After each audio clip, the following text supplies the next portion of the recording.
Hi. Kissing వల్ల మనకి teeth cavities కానీ చిగుళ్ళ ప్రాబ్లం కానీ ఇంకేదన్నా వస్తుందా అనేది కామన్గా చాలామందిని వేధిస్తూ ఉంటుంది.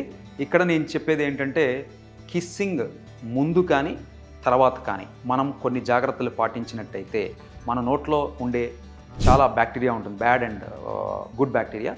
సో వీటికి అవకాశం వచ్చినప్పుడే మనకి ఏదన్నా జబ్బు కలగజేస్తుంది. కాబట్టి వీటికి మనము తీసుకునే జాగ్రత్తల వల్ల ఆ ప్రాబ్లంలు చేయకుండా చూసుకోవచ్చు. స్పెషల్గా ప్రేమికులకు కానీ భార్యాభర్తలకు కానీ.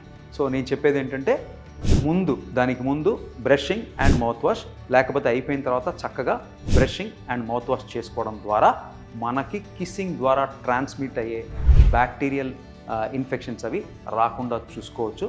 యూజువల్గా డాక్టర్ గారు ఏంటి ఇలా చెప్తున్నారు అనుకోవచ్చు, బట్ ఇది వెరీ ఇంపార్టెంట్ పాయింట్. చాలామంది అడగలేకపోతుంటారు కాబట్టి ఇది చెప్పడం జరిగింది.